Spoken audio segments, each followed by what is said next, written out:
Okay. Hello, everybody.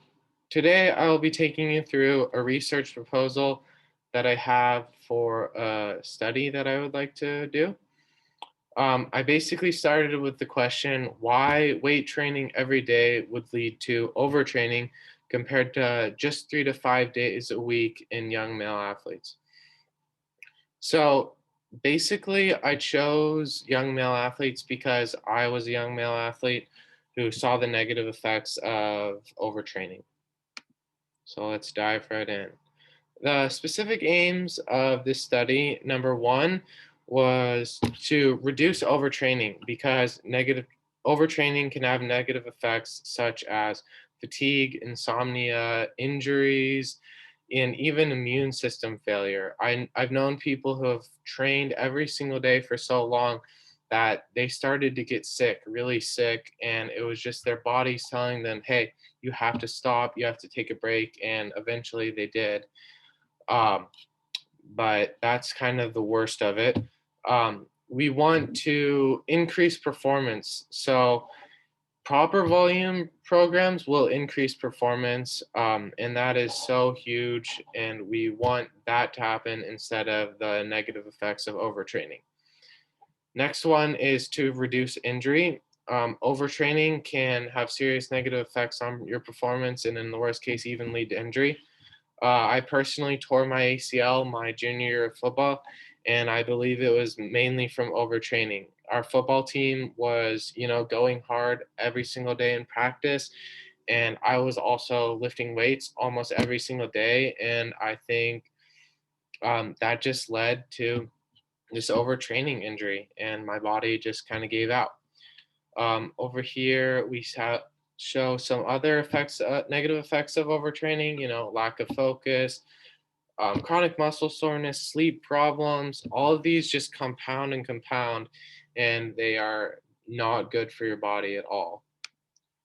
So, the significance of this study is number one, there's a lack of research done on younger populations.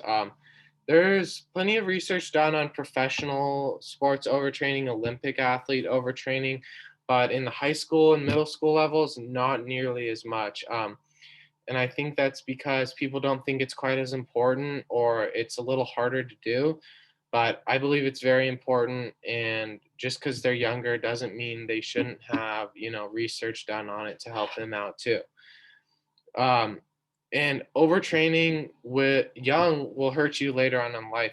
So when we're young, our bodies are extremely resilient and they can take a pounding, and you can overtrain and not see super negative effects. But later on in life, you will pay for that, and it will compound, and your body will just break down a lot easier than because of how hard you were on it at a younger age. So we want to decrease that as much as possible. And then proper research and evidence will also stop younger athletes from overtraining and inhibit burnout. So if they see, hey, I can gain just as good results, probably way better results if I'm taking a day or two off, or if I'm taking some off time, then why not do that? And I should be doing that. And then it will inhibit burnout because I've known so many athletes who have played the same sport almost every single day for years and years, and they get really good at it because after all, repetition makes you good. But they end up hating the sport and they quit because they're just like, I can't do this every single day for I can't just keep doing it. And it ends their career short, and we don't want that to happen. We want these kids to have the longest and best career in sports that they can, because we only get a certain amount of time in the sports we love. So the innovation of this study is basically there's a lack of research and of off-season training. So there's lots of in-season training, burnout type of research, especially done in kids even, and it shows how doing too much of a sport can lead to injuries and burnout. But there's basically none on off-season training, and off-season training done right will decrease injury, it will increase performance, and it will have these kids.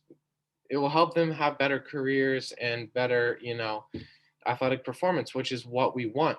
But if it's not done right, it will obviously have all these negative effects, and we just want to decrease that.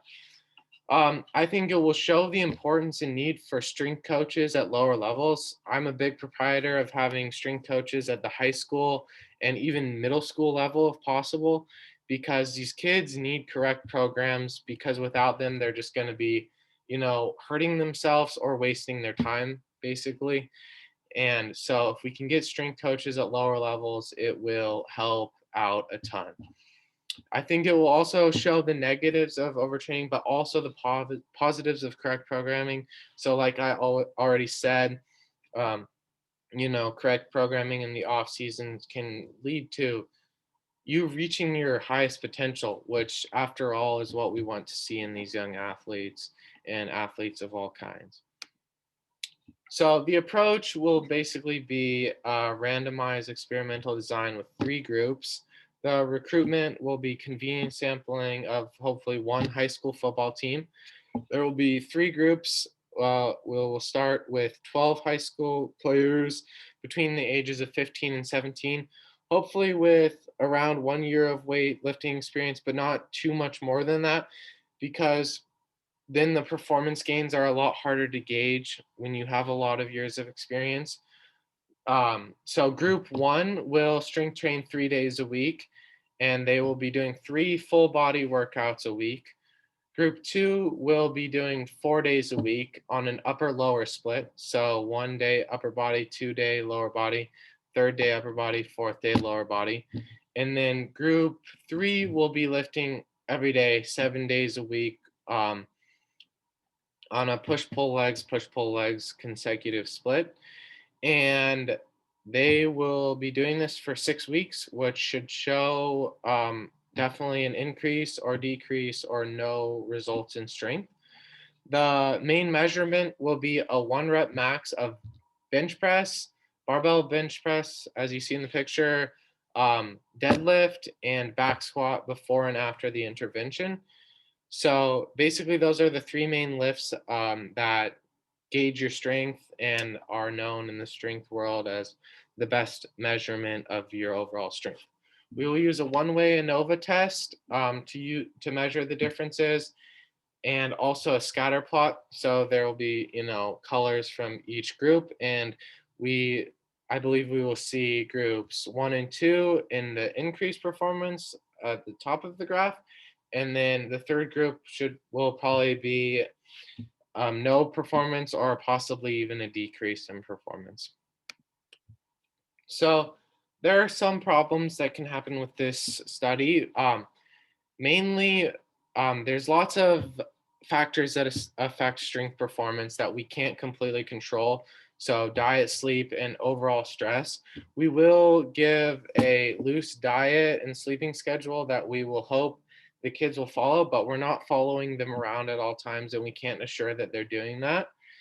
We also obviously can't um, gauge their overall stress. That is something that just life happens. So we will ask them to get 6 to 8 hours of sleep a night and eat 1 gram of protein per pound of body weight. And if they do those, they should be able to have strength performance gains in this intervention. Effort cannot be controlled, but we hope that they're high school football players. They want to become the best athlete that they can. And so we believe their effort will be there. A benchmark for success in this would be to see an increase in strength for groups 1 and 2, and then probably no performance gained in group 3. We don't know for sure that will happen, but that is definitely believed to be what will happen.